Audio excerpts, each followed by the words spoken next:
तीन बेटियां एक ससुराल में। सहारनपुर शहर में राजेश अपनी पत्नी शीतल और तीन बेटियां कविता, रीना और नंदनी के साथ रहता था। उसकी बड़ी बेटी कविता बहुत ही पारिवारिक और जिम्मेदार लड़की होती है और घर पर रहकर अपनी माँ का काम में हाथ भी बटाती है।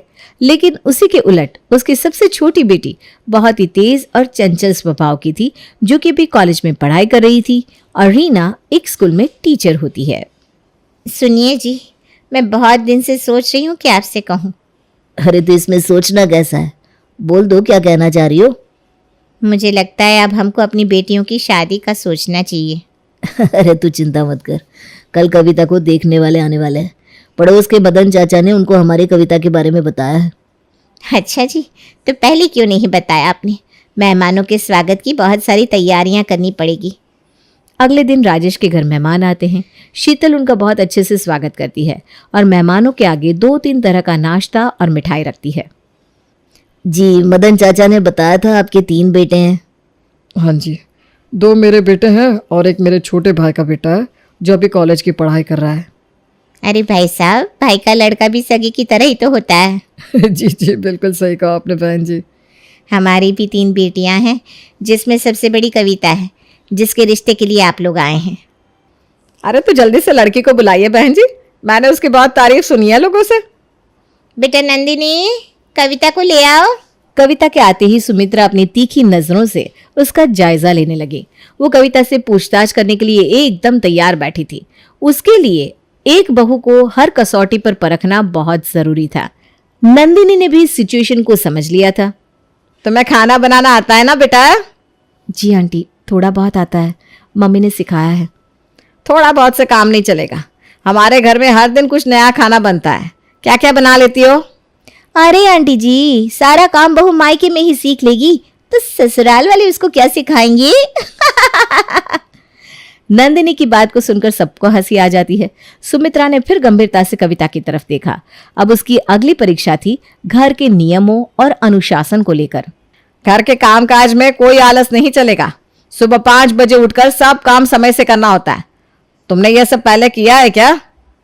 जी, मैं मम्मी के साथ घर के काम में हमेशा हाथ बटाती हूँ। हमारी बहुएं तो पूरे घर का काम खुद ही करती है, कोई मदद नहीं होती। तुम इतनी मेहनत कर सकोगी ना? आंटी जी, आप तो कविता को सुपर वुमन बनाने में लगी हैं क्या? अरे बेटा नंदिनी, तुम्हारे सवाल से तो मैं भी सोच में पड़ गया। ठीक है, लेकिन मेरी बहू को अनुशासन में तो रहना ही पड़ेगा। जी आंटी। सुमित्रा अब समझ गई कि कविता एक जिम्मेदार बहू बनेगी। अब कविता और मनोज की शादी पक्की हो गई। घर में खुशी का माहौल था और नंदिनी की मजाकिया बातें माहौल को और भी खुशनुमा बना रही थी। आकाश, मुझे लगता है तुमको आंटी से बात कर लेनी चाहिए। अरे नंदिनी, तुम ऐसे मुझसे बात या इशारा मत करो ना, वरना यहाँ सबको शक हो जाएगा कि हम दोनों एक दूसरे को जानते हैं। अरे यार आकाश, तुम इतना डरती क्यों? मैं बोल रही हूँ ना, अभी बात करो। अरे ठीक है, करता हूँ, पर तुम बीच में कुछ मत बोलना। अरे हाँ बाबा, ठीक है। अब घर में सबसे ज्यादा चर्चा का विषय आकाश और नंदिनी की गुपचुप प्रेम कहानी थी, जो धीरे धीरे खुलने वाली थी। आकाश अब और छिपा नहीं सकता था। वो सबके सामने अपनी बात रखने के लिए तैयार था। घर में सब रिश्तेदार मौजूद थे, माहौल खुशनुमा था, लेकिन आकाश के मन में बेचैनी साफ झलक रही थी। मम्मी पापा, मुझे आपसे कुछ कहना है। क्या बात है आकाश, आज तो इतना परेशान क्यों दिख रहा है? वो मैं और नंदिनी, हम दोनों एक दूसरे से प्यार करते हैं। पूरे घर में एक पल के लिए सन्नाटा छा गया। सभी हैरानी से आकाश और नंदिनी की तरफ देखने लगते हैं। क्या कहा? ये बात तुम दोनों ने हमें पहले क्यों नहीं बताई? ये क्या तमाशा है? आंटी जी, हम डर रहे थे कि आप सब क्या कहेंगी। अरे भाई, ये तो फिल्मी सीन निकला।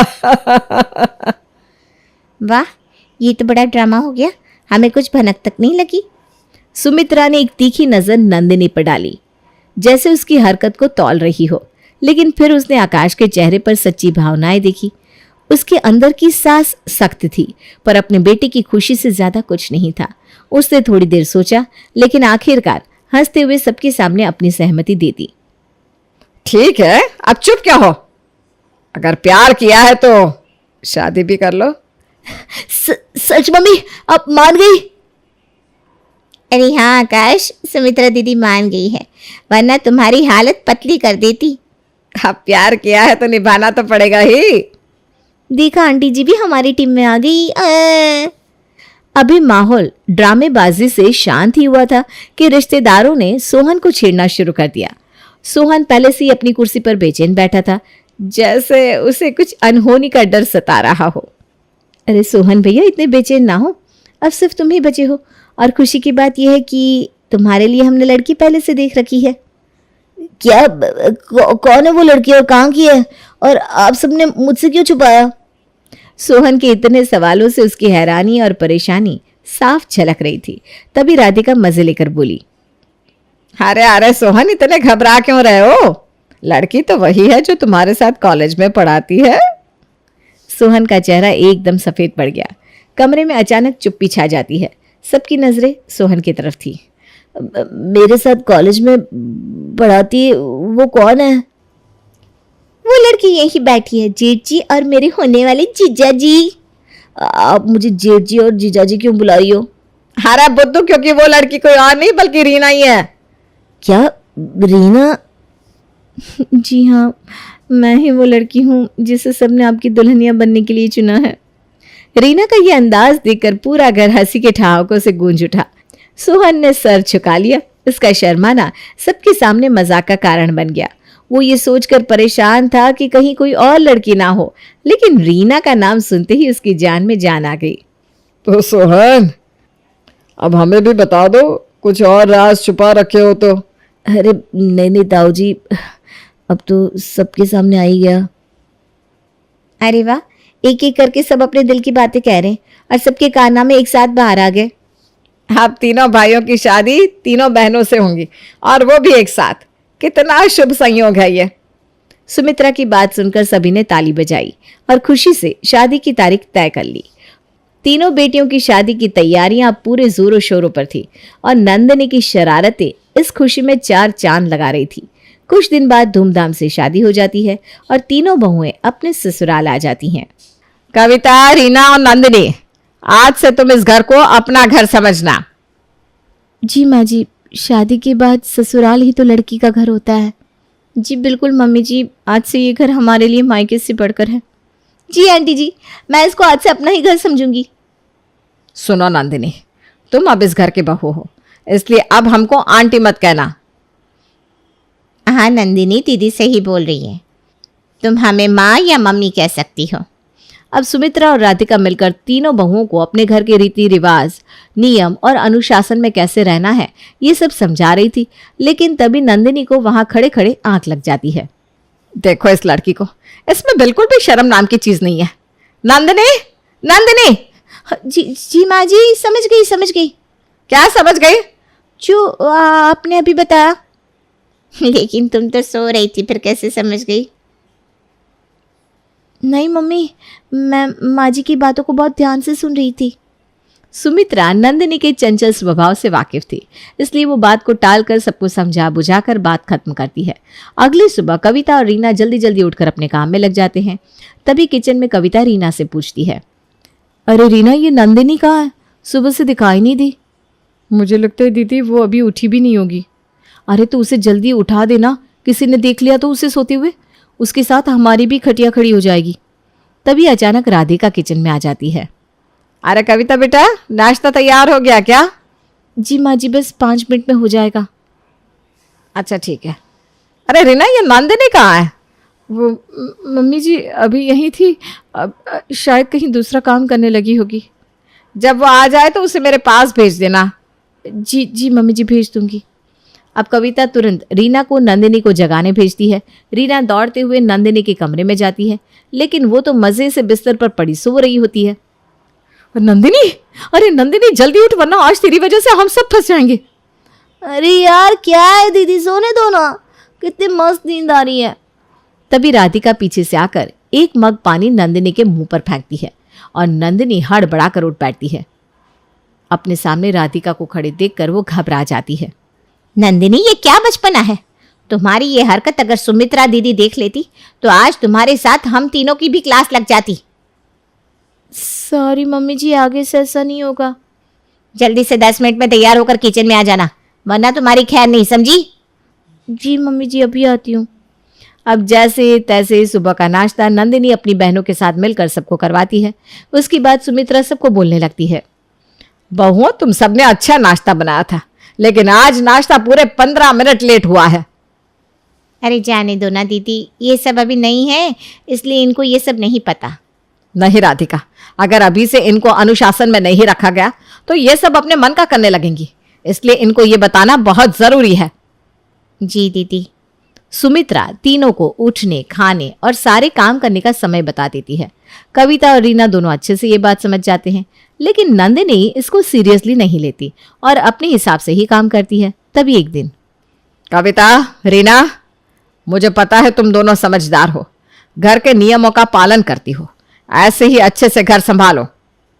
जी माँ जी, हम कोशिश कर रहे हैं कि सब कुछ ठीक रहे। हाँ मम्मी जी, आप जैसा कहेंगी हम वैसा ही करेंगे। लेकिन मम्मी जी, मेरी तो ये आदत है, अगर कोई गलत बात करे तो मैं उसका विरोध करती हूँ और वो करूंगी भी। गलत? मेरे घर में कोई गलत बात नहीं होती, समझी नंदिनी? अगर बहुएं इंसानों की तरह नहीं मशीनों की तरह काम करे तो ये तो गलती है ना। नंदिनी, तुझे बड़ों से बात करने की तमीज है कि नहीं? माँ जी, इसे माफ़ कर दीजिए, इसे पता नहीं कैसे बोला जाता है, मैं इसे समझा दूंगी। ठीक से समझा देना, अगली बार मैं ये बर्दाश्त नहीं करूंगी, समझ लेना तुम तीनों। कविता और रीना अब नंदिनी को बहुत समझाते हैं, लेकिन उसको कुछ समझ में नहीं आता। वो दिखावे के लिए उन दोनों को हाँ हाँ कर देती है, लेकिन मन ही मन वो इस अनुशासन भरे नियमों से तंग आ चुकी थी। पता नहीं ये माँ जी अपने आप को क्या समझती हैं। बहुएं क्या मशीन होती है जो दिन भर काम में लगी रहे, ऊपर से इनके नियम और अनुशासन। I hate this. अब मुझे ये सब बदलना पड़ेगा। हर बार जब सुमित्रा या राधिका कोई ऐसा नियम बनाती जो बहुओं के लिए ठीक ना हो, कविता और रीना तो चुपचाप उसे मान लेती थी, लेकिन नंदिनी अपनी आवाज उठाने से पीछे नहीं हटती थी। उसे लगता था कि अपने आत्मसम्मान के लिए खड़ा होना जरूरी है। नंदिनी बेटा, घर के नियमों का पालन करना जरूरी है। तुम ये हर बात में दखल दोगी तो सब नाराज हो जाएंगे ना। मम्मी जी, अगर बात सही हो तो मैं मान लूंगी, लेकिन गलत बातों पर चुप नहीं रह सकती मैं। अरे नंदिनी पागल, ऐसे तो पूरा घर तुमसे नाराज हो जाएगा। हाँ नंदिनी, हमें यहाँ शांति बनाए रखनी है, वरना हर दिन घर में किसी न किसी बात पर लड़ाई होती रहेगी। लड़ाई से डरने की कोई जरूरत नहीं है, कभी कभी अपनी बात रखने के लिए लड़ना जरूरी होता है। नंदिनी, इस घर में सुमित्रा दीदी के बनाए हुए अनुशासन से ही काम करना होगा, समझी? अब धीरे धीरे सुमित्रा के कड़े अनुशासन और नियमों का असर और बढ़ने लगा। सुमित्रा चाहती थी कि हर चीज उसके हिसाब से हो, जो बहुओं के लिए मुश्किलें खड़ी करने वाला था। सुनो तुम तीनों, सुबह उठने का टाइम 5 बजे है, अगर देर हुई तो समझ लो मेरा गुस्सा देखना पड़ेगा। मम्मी जी, हम इंसान हैं या मशीन? इतनी जल्दी उठकर कैसे काम करेंगे? माँ जी, हम कोशिश कर रहे हैं, लेकिन हर दिन ये सख्ती मुश्किल है। बहुएं घर का काम करने के लिए होती हैं, आराम करने के लिए नहीं आई यहाँ। पर हम काम से भाग नहीं रहे मम्मी जी, लेकिन इतने कड़े नियम। हाँ भाई सुमित्रा, थोड़ा नरम रहो, बहुओं को भी सांस लेने दो। अब जैसे जैसे समय बीतता गया, सुमित्रा की सख्ती और बढ़ती गई। बहुओं की एक छोटी गलती भी बड़ा मुद्दा बन जाती थी। एक दिन नाश्ता थोड़ी देर से बना और सुमित्रा ने फिर अपना गुस्सा दिखाया।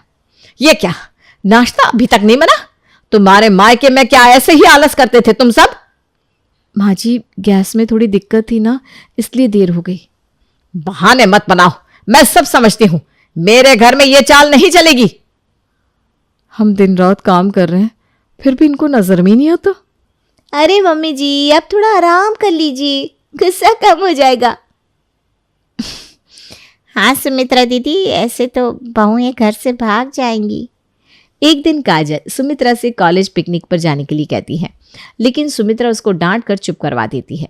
अब नंदिनी ये सब सुनकर मौके का फायदा उठाकर काजल को अपनी टीम में लेने का सोच लेती है। अरे क्या हुआ काजल, तुम रो क्यों रही हो? नंदिनी भाभी, मैं पिकनिक पर जाना चाहती थी, पर मम्मी ने मना कर दिया। बोलती है ये सब फालतू काम ना करो, घर का काम सीखो। मम्मी जी को वैसा नहीं करना चाहिए था। बेटियां मायके में नहीं तो क्या ससुराल में पिकनिक पर जाएंगी? और हमारी हालत तो तुमने देखी है ना, बस सास का हुक्म मानते रहो। सच कहा भाभी, ससुराल में बहुएं बंधुआ मजदूर बना दी जाती है। हाँ काजल, हमारी कोई मदद भी नहीं करता कि मम्मी जी को समझाए कि ये घर है, जेल नहीं। इतने सख्त नियम क्यों है भैया? पर भाभी अब तुम चिंता मत करो, मैं माँ से बात करूंगी, हम लोग मिलकर इन नियमों को बदल देंगे। ये हुई ना बात काजल। देखो, रोने से ना कुछ नहीं होता, अपने हक की लड़ाई लड़नी ही पड़ती है। एक दिन सुमित्रा सुबह सुबह नंदिनी को ताने मारने लगी, जिससे परेशान होकर नंदिनी ने काम करना छोड़ दिया तो सुमित्रा उस पर भड़क उठी। नंदिनी, ये क्या हरकत है? काम छोड़कर बैठ गई? हाँ मम्मी जी, छोड़ दिया। कोई इंसान इतने काम नहीं कर सकता जितना आप चाहती हो। नंदिनी सही कह रही है मम्मी जी, हर चीज में केवल अपनी ही चलाना सही नहीं है। मेरे घर में मेरी ही चलती है और हमेशा चलेगी। माँ जी, अगर आप अपनी बात हमें प्यार से समझाएंगे तो हम भी हर काम कर लेंगे, लेकिन चिल्लाने से काम गलत हो जाता है। दीदी, थोड़ा सोच समझ कर चलो ना, बहुओं को दबाकर रखने से कुछ नहीं होगा। सुमित्रा की सख्ती से तंग आकर एक दिन काजल और नंदिनी ने आपस में बात की। उन्होंने मिलकर फैसला किया कि अब कैसे सुमित्रा का सामना करना है। नंदिनी, तुमने आज फिर मेरे बनाए नियम तोड़े, मैं अब तुमको नहीं छोड़ूंगी। माँ, तुम क्या नियम करती हो? नियम जेल में होते हैं, घर में कैसे नियम? मम्मी जी, मैं आपकी हर बात मानती हूँ, बल्कि घर में सब आपकी बात मानते हैं, लेकिन तब भी आप सबको अपनी उंगलियों पर नचाना चाहती हैं। ये तो बहुत गलत बात है। हाँ दीदी, ऐसे तो घर में बहुएं हमारे खिलाफ हो जाएंगी। सुमित्रा, बहुएं सही कह रही है, इतने कड़े नियमों की जरूरत तो जेल में होती है। मुझे लगता है तुम्हें इसमें सुधार करना चाहिए। सबका ऐसे एक साथ सुमित्रा के नियमों पर बोलना उसको बिल्कुल शांत कर देता है।